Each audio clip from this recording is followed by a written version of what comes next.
Okay, so you may be aware that Time magazine, famous American political current affairs magazine, every year has a feature called Time Person of the Year.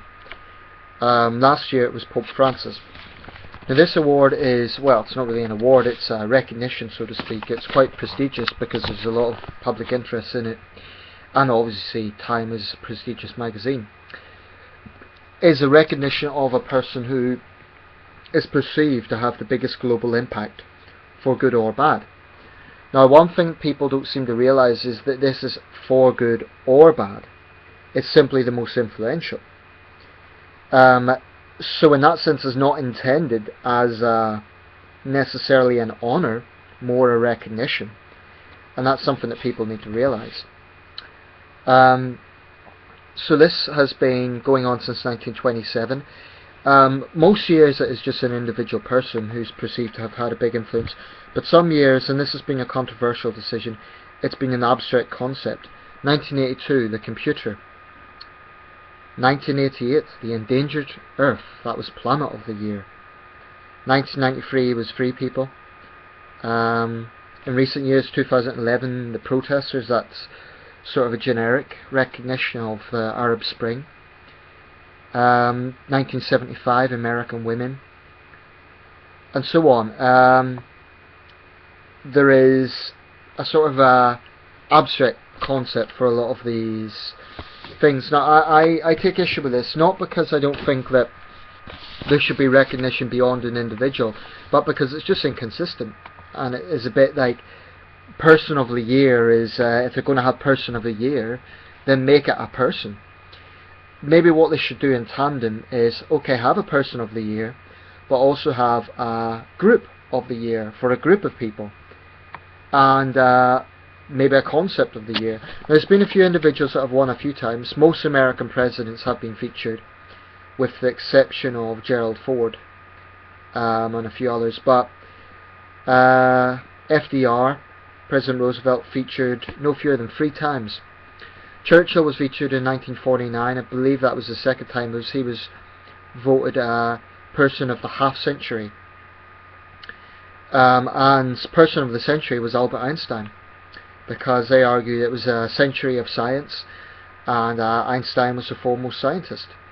Just to give you a few examples of other winners, or those recognised, Cory Aquino, the Filipino leader, won in 1986. Peter Uberov won in 1984.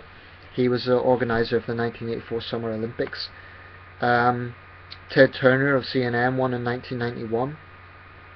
Pope John Paul II, 1994. The scientist David Ho, 1996. 1951, Mohammad Mossadegh. 1952, Queen Elizabeth II. 1953, Konrad Adenauer. 1959, Dwight D. Eisenhower. These are just some examples. You can see the Wikipedia list. Anyway, it's come to the time of the year when they will decide again, and what they always do is have a sort of public poll, which seems curious because it is the editors who make the ultimate decision. So the public poll, I don't know if they take that into account, and most of the time there is some contention with the decision. I guess you can't please everyone all the time. Now, these are the people who are featured in the top so far, and I'll name the people who are in the top of their list, and I'll speak a little bit about who I feel should be there. Narendra Modi on 13.7%. The Ferguson protesters, 9.8%. This is public voting. Joshua Wong, 7.3%. Malala Yousafzai, 5.1%. The Ebola doctors and nurses, 4.5%. Vladimir Putin, 4.5%. Laverne Cox, 3.6%. Joko Widodo, 2.8%. Pope Francis, 2.6%. The Chibok Girls, 2.6%. Barack Obama, 2.2%. Beyonce, 2.1%. Jennifer Lawrence, 2%. Angela Merkel, 1.8%. Taylor Swift, 1.7%. Elon Musk, 1.6%. John Oliver, 1.6%. Tim Cook, 1.5%. Elizabeth Warren, 1.4%. Pete Threates and Pat Quinn, 1.4%. Shonda Rhimes, 1.3%. Hillary Clinton, 1.3%. Xi Jinping 1.2%, Christopher Nolan 1.2%, Jack Ma 1.2%, Bashar al-Assad 1.1%, Tom Frieden 1.1%, Recep Tayyip Erdogan 1.1%, Reed Hastings 1%, Dilma Rousseff, Janet Yellen, Jeff Bezos, I'm just going to read the rest here, Kanye West, Kim Kardashian, Benjamin Netanyahu, John Kerry, Hassan Rouhani, Rand Paul, Abdel Fattah el-Sisi, Thomas Piketty, Ayatollah Ali Khamenei, Mary Barra, Abu Bakr al-Baghdadi, Travis Kalanick, Rick Perry, Ted Cruz, Charles and David Koch. They're the people who are featured. Now, I have to say, some of those names I really don't recognise, and I'm someone that follows current affairs very often. One criticism I have of, I don't know if what Time does is pick a group of people and they say choose from this, or they just put it to the public vote and say choose, but either way there's a flaw with this, and there's a clear US centric bias.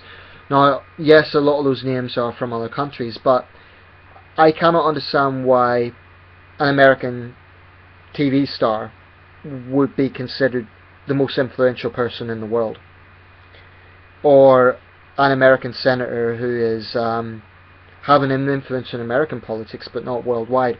For me, if this is truly Person of the Year, it should be somebody that has a truly global influence. And I suspect many people would not recognise half of these names. That's no disrespect to them, it's just a reality that they really don't have much influence outside the United States. Now, it's different, I guess, if we're talking about inventors. I can understand that, but I really don't understand how an actress or an actor would be considered the most influential person in the world unless they have led some major campaign in the same year. But simply being an actor or actress, I don't see. So some of those I really don't understand. Some of the groups I can understand to some extent, like the Chibok girls, the Ferguson protesters, because they do captivate world attention. But again, the Ferguson protesters and the Chibok schoolgirls are specific to one region. The Ferguson protesters is specifically an American issue. The Chibok schoolgirls is specifically a Nigerian issue. So to me, that doesn't, although they get focus, that's not Person of the Year. So some of the results are surprising. Xi Jinping, I'm surprised that he's so low. I mean, I wouldn't necessarily expect him to be in the top spot, but he is the leader of the world's most populous country, and he's arguably the most powerful Chinese leader since Deng Xiaoping. So I do find it peculiar that he is ranked so low, and I would be very surprised if Xi Jinping doesn't make it much higher next year. Some of the world leaders, Pope Francis, Barack Obama are both powerful men, but they have been more influential, I think, in previous years, and Pope Francis was recognised last year. For me, I've been thinking about this. For me, it's close, but I would say Narendra Modi, who is in the top spot at the moment. I'd definitely put him above the Ferguson protesters. To me, the Ferguson protesters are compiled of people who care about justice in the United States, but also of mindless rioters. They do not have a global impact, really. All it does, it may be an American impact, but it really, to me, that's not a global impact. Now, this is presumably meant to be a Person of the Year, so influential around the whole world. So I disagree. If they make it the Ferguson protesters, I would disagree with that. For me, it's Narendra Modi. The reason why is because he is the most powerful politician in the world's biggest democracy, and he really politicised Indians after the relatively dull Manmohan Singh years. Modi is a very, very powerful man insofar as democratic power goes. He swept political passion in India to records that are incredible. He was the winner, put it this way, he was the winner of the largest election in human history. Now, if that's not influential, I don't know what is. So for me, it's Narendra Modi. However, there's a few other people I do think are very close. Putin. Now, I'm no fan of Putin, but it is indisputable that Putin this year has been incredibly influential. He was ranked as the most powerful person in the world by Forbes, and I'd probably agree with that. Russian actions in Ukraine, of course, have dominated world headlines. And basically Putin is throwing the Russian bear around, to put it one way. So Putin, I think, if they do make it Putin, I wouldn't argue with that result. Who else? Well, another person that was very low, and surprisingly low, was the leader of ISIS, Abu Bakr al-Baghdadi. Now, I suspect this was an emotional vote. People think, oh, he's a bad guy, he's a terrorist, let's not vote for him. But that sort of is counter to what this is all about. This is not about benevolence. It's not about a good person. It is about the most influential person. And as much as they are sadistic thugs, ISIS, whatever you want to call them, have had a huge influence this year. So the leader of ISIS, by extension, is a very influential person, Abu Bakr al-Baghdadi. He is a sadistic thug and a terrorist, but he is a very influential sadistic thug and terrorist. I mean, in the 30s, Al Capone was an iconic figure, but no one would say that he was a good man. Just like in 2001, there was a controversy when they made Rudy Giuliani Person of the Year rather than Osama bin Laden. Whereas Giuliani, he was the persona of a city, but influential worldwide in the way that bin Laden was, that's questionable.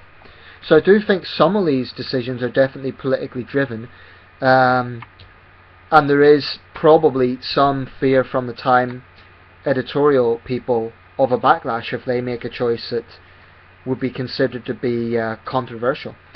So for me, it would be one of those people. There's been other world leaders that have been in the headlines a lot. Dilma Rousseff in Brazil, Recep Tayyip Erdogan in Turkey, Bashar al-Assad, of course, Angela Merkel, Cameron and Hollande, less so, although they're well known within their own countries. Joko Widodo, the new Indonesian President. But for me, it's Narendra Modi. To be the winner of the world's biggest election in history, that is a truly big thing. And bear in mind, this was a democratic election. And that would be why, arguably, he's more influential than Xi Jinping, because Xi Jinping didn't have to win votes to get into his position. Narendra Modi did. So I would say, in this order, approximately, Narendra Modi, Vladimir Putin, Abu Bakr al-Baghdadi, then probably Joshua Wong and Malala Yousafzai joint. And I'm a staunch Democrat. It's not that I want to put Putin and Abu Bakr al-Baghdadi higher than those young people, but I mean, Joshua Wong has certainly made headlines, and he's probably the most famous 17-year-old in the world, and he's a very brave young man. However, the Occupy movement is starting to really grain on people now, and I think the hardcore protesters are making a mistake. That's only my own opinion. Also, in terms of influential, well, having said that, Joshua Wong has been very influential insofar as he's managed to piss off the entire Chinese Communist Party, whilst at the same time inspiring enormous praise. So in that sense, he is very influential. Malala Yousafzai, she continues to be very influential, but specifically this year, I'm not sure about that. So that would be what I would say. I think Modi should get it. But if not Modi, then probably Putin. And that is not an endorsement of the man at all. Interestingly also, Ban Ki-moon is not even mentioned there, UN Secretary General, so I find that interesting. So tell me, who do you think should be Person of the Year? There are a few industrialists there, a few tycoons, a few business people like Jack Ma. Jack Ma, I can understand why he would be featured high. Who do you think should be Person of the Year? What I hope they don't do is have some sort of abstract concept. That's just, frankly, it's a little bit irritating because it is not a person. So if they say something like, I don't know, Apple Company or something like that, it would just be ridiculous. What they should do is have a separate category for those things. So something like, what I would propose is Person of the Year, Company of the Year, Group of the Year, something like that. Event of the Year would be an interesting thing. By the way, in Canada they have something called the Canadian Newsmaker of the Year. Prime Minister Stephen Harper has made that a few times. That's basically the equivalent just for Canadians. So anyway, wherever you are in the world, let me know who you think should make this list and why. Remember, this is for good or bad. It's not an endorsement of the person's character. It's got nothing to do with the person's character. It's to do with how powerful and influential they are. So for me, I would say Narendra Modi. And he is in the lead at the moment.